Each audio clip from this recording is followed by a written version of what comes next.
ساتھ آتی رہی، اس کے برعکس حق والے ہمیشہ بے سر و سامانی کے عالم میں آئے، نہتھے آئے، ایمانی قوت لے کر آئے، لیکن مادی طاقت ان کے پاس نہیں تھی۔ مگر دنیا جانتی ہے ہر دور میں کامیابی ہمیشہ حق کو ملی ہے اور باطل ہمیشہ ناکام رہا ہے۔ آدم آئے، ان کے مقابلے میں ابلیس آیا، ابلیس غرور لے کر ابھرا، آدم عاجزی کے ساتھ آئے،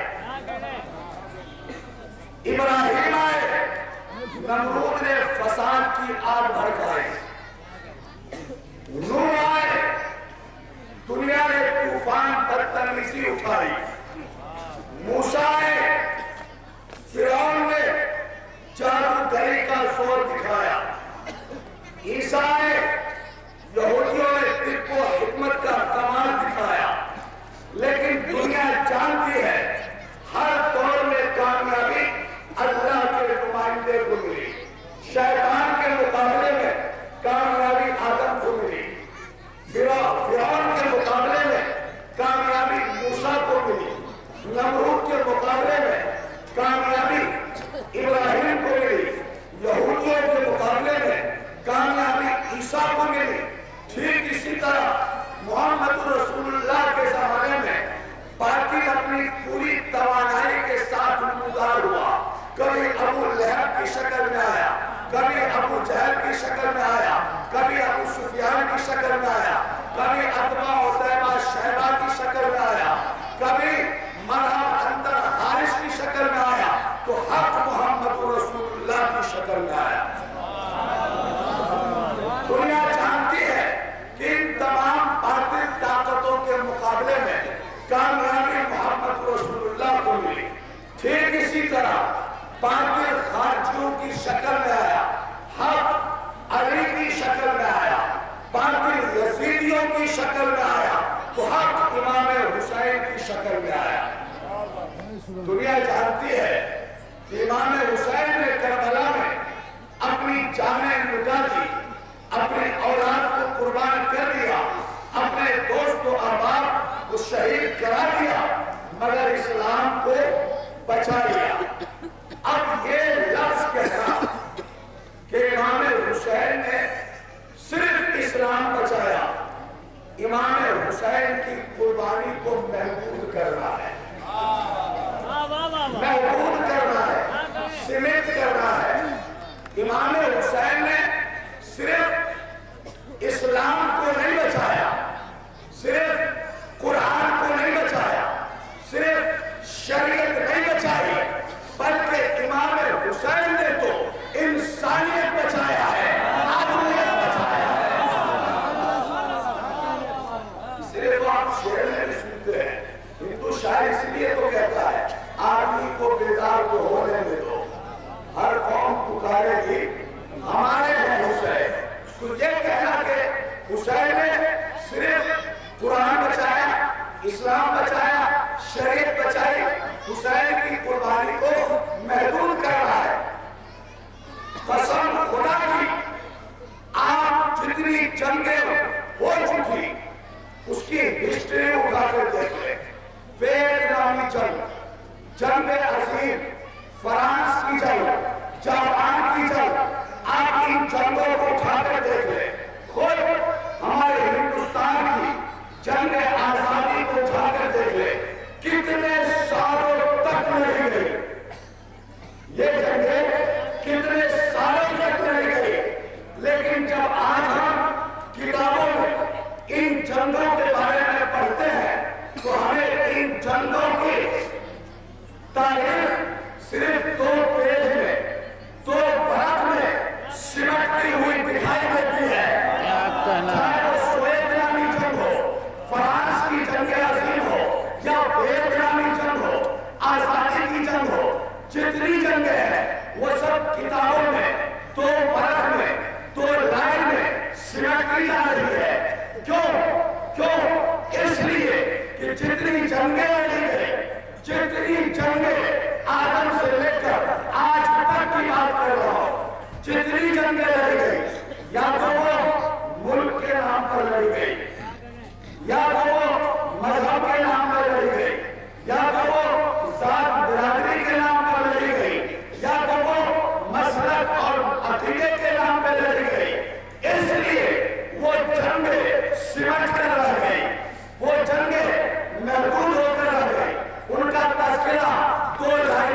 سمٹ کر رہ گیا، لیکن کربلا کی جنگیں زیادہ دن تک نہیں لڑی گئی تھی، صرف 4 یا 5 گھنٹے کی جنگ تھی۔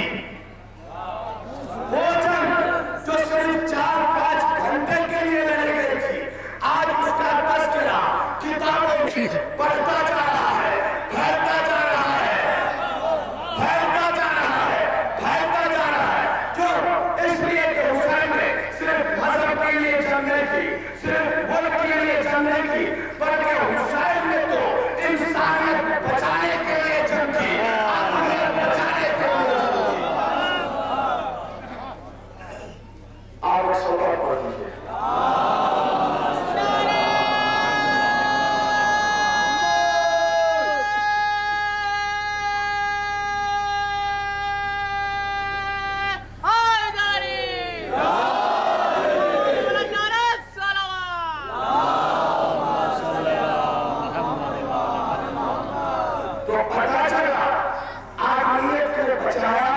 حسین نے ہے، انسانیت کو پہچانوایا حسین نے ہے۔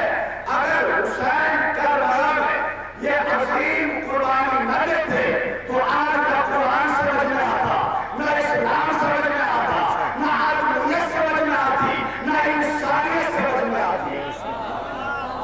یہ آج جہاں جہاں بھی انسانیت پائی جا رہی ہے، آدمیت پائی جا رہی ہے، وہ سب اکیلے میرے حسین کے دم سے ہے، اکیلے حسین کے دم سے ہے، کیونکہ حسین نے اپنی جان قربان کر دی مگر آدمیت کو مٹنے نہ دیا، انسانیت کو ختم ہونے نہ دیا۔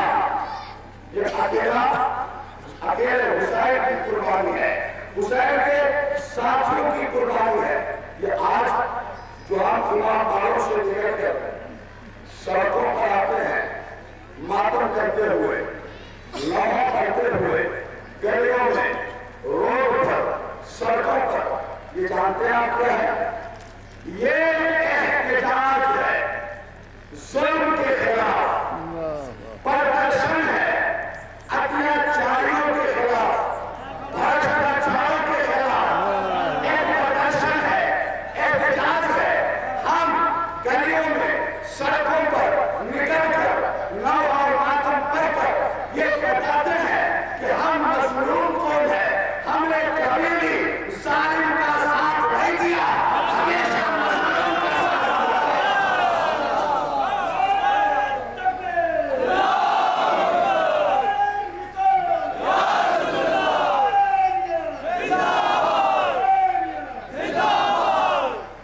دنیا میں جب جہاں جہاں بھی ظلم نے سر اٹھایا، ہم نے اسے پڑھ کر کچل دیا ہے۔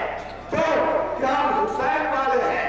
یہ ہر سال ہم محرم کے دنوں میں پورے 2 مہینے، کچھ لوگ 10 دن یہ تذکرہ کر کے ہمیشہ یہ عہد کرتے ہیں، ایک پیمان کرتے ہیں کہ ہمارے لیے ہر دن کربلا ہے، ہر زمین کربلا ہے، ہر دن عاشورہ ہے۔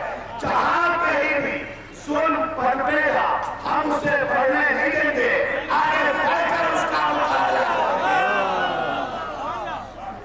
یہ ایک عہد ہے۔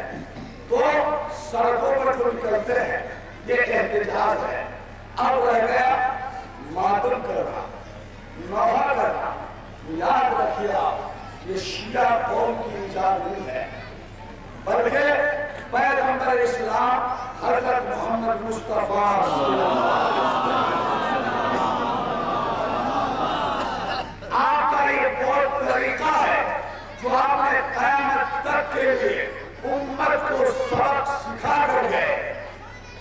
سب پڑھتے ہیں، اور میں تو یہ بیان کرنے کی ضرورت بھی نہیں سمجھتا، ہمارے اہل سنت بھائی ہوں، بریلوی ہوں اور دوسرے مسلک سے تعلق رکھتا ہوں، ہم نے دیکھا کہ حسین کی عظیم قربانی کو بیان کرتے ہیں اور یہ واقعہ بھی پڑھتے ہیں جو ان کی کتابوں میں موجود ہے کہ پیغمبر اسلام عاشور کے دن اس حال میں ام سلمہ کے خواب میں آئے کہ آپ کا گریبان پھٹا ہوا، آستین الٹی ہوئی، سر کے بال بکھرے ہوئے، غم زدہ صورتوں میں خوشگوار حالت میں آپ تشریف لائے. ام سلمہ جو رسول کی زوجہ تھی وہ تڑپ کر کہتی ہے یا رسول اللہ یہ آپ کا کیا عالم ہے, یہ ہستی کیوں الٹی ہوئی ہے, یہ گریبان کیوں چاک ہے, یہ سر میں کیوں خاک ہے. تو رسول اللہ نے فرمایا ام سلمہ تم سو رہی ہو, تم سو رہی ہو, کربلا میں میرا بڑا گھر اٹھ گیا, کربلا میں میرا حسین 3 دن کا بھوکا پیاسا مارا گیا. اب جو روایت ہے جو ماتم اور عزاداری کی ثبوت کے لیے ہے وہ بتا رہا ہوں میں آپ کو. ضرورت ہے کہ آپ اس عزاداری کو بڑھاوا دیں, اس عزاداری میں ترقی لائے, اس عزاداری کو زور و شور سے کریں. کیوں؟ اس لیے کہ جب آپ روئیں گے ظالم کا ظلم آشکار ہوتا جائے گا. ارے آپ ہنسیں گے تو کوئی پوچھے گا نہیں کیوں ہنس رہے ہو, لیکن جب آپ روئیں گے تو سب پوچھا جائے گا رونے کا سبب کیا ہے. تو جب آپ بتائیں گے تو ظالم کی پول کھلے گی, ظالم کی حقیقت آشکار ہوگی. لہذا جو ظالم ہے وہی اس عزاداری پر, یہ ماتم پر, نواخانی پر پابندی لگاتے ہیں اور ایک شعر کر دیتے ہیں ماتم وہ کرے جو منکر ہو حیات الشہداء کے, ہم زندہ جاوید کا ماتم نہیں کرتے. یہ کچھ لوگ شعر پڑھتے ہیں. سب سے بڑی بات یہ ہے کہ ہم حسین پر جو گریہ کرتے ہیں وہ شہید سمجھ کر نہیں گریہ کرتے, ہم ان کی شہادت پر ماتم نہیں کرتے, ہم تو ان کی مصیبت پر ماتم کرتے ہیں. شہید ہونا یقیناً فخر کی بات ہے, لیکن ظالموں نے صرف شہید کرنے پر اتفاق نہیں کیا بلکہ لاشوں کو پامال کیا, اور 3 دنوں تک آپ کا لاشا کربلا کی جلتی زمین پر بے دور و کفن پڑا رہا, گھوڑوں کے ٹانگوں سے کچلا, لاشوں کی بے عزتی کی. ہم اس مصیبت پر ہوتے ہیں جو سنیں ہمارے تمام کلمہ پڑھنے والے بھائی بہت شہید ہوئے اسلام میں رسول کے ٹائم میں, بدر میں, احد میں, خندق میں, خیبر میں, مگر رسول کسی کی لاش پر نہ روئے کیونکہ وہ سب فقط شہید ہوئے تھے, ان کی لاشوں کی بے حرمتی نہیں ہوئی تھی. لیکن جب جناب حمزہ کی شہادت ہوئی اور اسی یزید کی داڑھی ہندا نے آپ کے نام کان کو کٹوایا تو پیغمبر اسلام جیسی عظیم ہستی یہ منظر دیکھ کر برداشت نہ کر سکے اور اب رو پڑے اور چیخ کر کہا امنی سید الشہداء. میرے چچا حمزہ شہیدوں کے سردار ہے. فرعون نے کہا کہ کاش کوئی حمزہ پر ماتم کرنے والا نہیں. ماتم کرنے کا حکم رسول نے دیا صرف اس لیے کہ آپ کی لاشوں کی بے حرمتی ہوئی. قتل کرنے کے بعد بھی ظالم ہے, آپ کی لاشوں کو چھوڑا نہیں بلکہ لاشوں کے ساتھ جو گستاخی کی اس گستاخی پر رسول نے صبر نہ کر سکے اور کہا گیا کہ پہلے میرے چچا حمزہ پر ماتم کرو. یہ ماتم کی وجہ ہے. اور کیا ماتم سلیمان نبی نے بھی اپنی کتاب رحمت عالم میں لکھا ہے. تو ہم شہادت پر ماتم نہیں کرتے, مصیبت پر ماتم کرتے ہیں.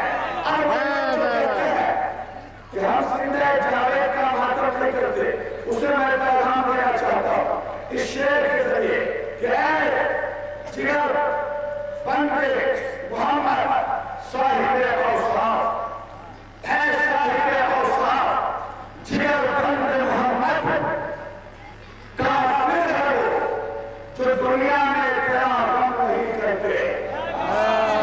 اے صاحب اوصاف جگر بندے محمد, کافر ہے وہ جو دنیا میں تیرا غم نہیں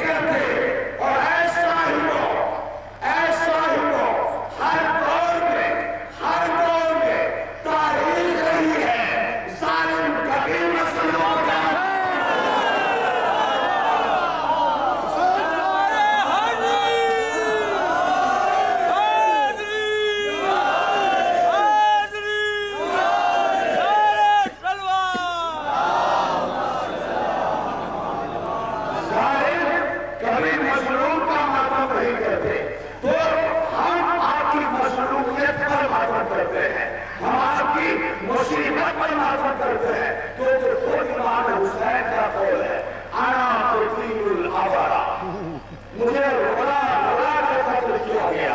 میرا مولا حسین کبھی علی اکبر کے لاشے پہ رویا، کبھی قاسم کے لاشے پہ رویا، کبھی اور محمد کے لاشے پہ رویا، کبھی علی اصغر کے لاشے پہ رویا، رولا رولا کر مارا گیا ہے۔ تو عزیزو کہ ہم کیوں نہ روئے، ہم ان کی مظلومیت کا داستان کیوں نہ بیان کریں؟ جب ہم بیان کریں گے ظالم کی پول کھلے گی، ظالم کی پول کھلے گی تو ظلم ختم ہوگا، ظلم ختم ہوگا تو یزیدیت سے مٹتی جائے گی، حسینیت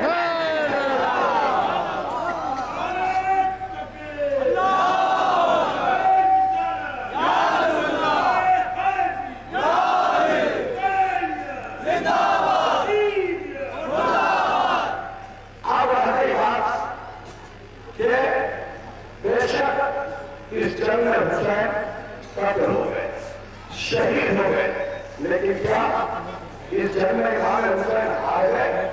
ہے کسی میں ہمت جو یہ کہے امام حسین ہار گئے؟ کیوں؟ اس لیے کہ شکست اور فتح کا دار و مدار مرنے اور مارنے پر نہیں ہوتا، بلکہ شکست اور فتح کا دار و مدار یہ ہے کہ یہ دیکھو مقصد کس کا پورا ہوا، کس کا پورا ہوا۔ حسین کیا چاہتے تھے؟ یزید کیا چاہتا تھا؟ یزید چاہتا تھا لا الہ الا اللہ نہ رہے، محمد رسول اللہ نہ رہے، اسلام نہ رہے، نمازیں نہ رہے، روزے نہ رہے، حج نہ رہے، زکات نہ رہے، شریعت نہ رہے، خیرات نہ رہے، اور حسین چاہتے تھے یہ سب رہے، قرآن بھی رہے، ایمان بھی رہے، اسلام بھی رہے، محمد رسول اللہ کی صدائی بھی رہے۔ تو مقصد دیکھنا ہے کس کا بنا ہوا، تو اگر یہ دیکھنا ہے کہ اس جنگ میں جیت کس کی ہوئی تو یہ دیکھو مقصد کس کا بنا ہوا۔ اگر آج اذانیں ہو رہی ہے، نماز ہو رہی ہے، قرآن کی تلاوت ہو رہی ہے، تو سمجھ لو معاویہ کا بیٹا یزید ہمارا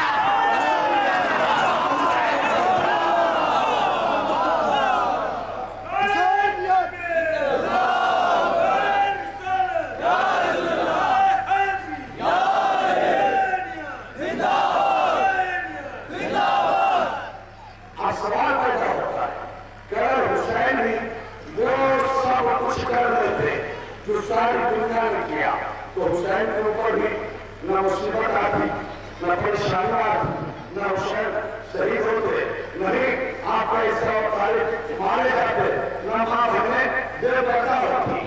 اگر حسین وہ سب کچھ کر رہے تھے تو، لیکن حسین نے وہ کچھ نہیں کیا جو ساری دنیا نے کیا۔ ساری دنیا نے کیا کیا؟ ساری دنیا نے یزید کی بیعت کر لی، حسین نے بیعت نہیں کی، دنیا طے ہو گیا۔ جو ساری دنیا نے کیا وہ حسین نے نہیں کیا، جو حسین نے کیا وہ کسی نے نہیں کیا۔ بس بہت کچھ عرض کر چکا، دو باتیں کہہ کر آپ سے رخصت ہوتا۔ جو آیت پڑھی تھی میں نے شروع میں، اس میں اللہ کہا وَلَوِ اتَّبَعَ الْحَقُّ أَهْوَاءَهُمْ لَفَسَدَتِ السَّمَاوَاتُ وَالْأَرْضُ۔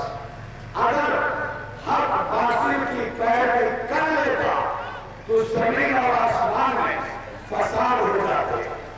حق نے کبھی باطل کی پیروی نہیں کی ہے۔ اگر آپ کو سمجھنا ہے حق کہاں ہے، حق کیا ہے، تو آپ کتابوں میں نہ ڈھونڈیے، آپ شخصیتوں میں تلاش نہ کیجیے، آپ لوگوں میں نہ دیکھیے، فرمان رسول کو دیکھیے کہ فرمان رسالت کیا ہے۔ رسول نے صاف فرمایا الحق ما علی وعلی ما الحق، حق علی کے ساتھ ہے اور علی حق کے ساتھ ہے۔ جیسا کہ ابھی موصول نے میرا تعارف کروایا تھا، حالانکہ میں جناب سے زیادہ واقف نہیں ہوں، لیکن انہوں نے کہا تھا دیوبند سے آئے ہوئے ہیں۔ یقیناً میری تعریف دیوبند کی ہے، میرا پورا خاندان عقائد سے تعلق رکھتا ہے، لیکن میں اب ان دو مسلکوں کے درمیان نہیں ہوں۔ میں ادھر سے نکل کر آیا ہوں، اور کیوں آیا؟ یہی مطلب کہ رسول نے کہا حق علی کے ساتھ، علی حق کے ساتھ۔ ہمیں زیادہ حق سمجھنے کے لیے لمبے چوڑی کتابیں پڑھنے کی ضرورت نہیں ہے۔ جب رسول نے کہہ دیا حق علی کے ساتھ ہے اور علی حق کے ساتھ ہے، تو اب ہمیں یہ نہیں دیکھنا ہے کہ یہ حق ہے، یہ حق ہے، یہ حق ہے، یہ حق ہے۔ ہمیں حق تلاش نہیں کرنا ہے، ہمیں حق دیکھنا ہے۔ ہمیں حق دیکھنا ہے کیسے؟ جہاں علی ہوگا حق وہاں ہوگا، جہاں علی ہوگا حق وہاں ہوگا، جہاں علی نہیں ہوں گے وہاں سب کچھ ہوگا مگر حق نہیں ہوگا۔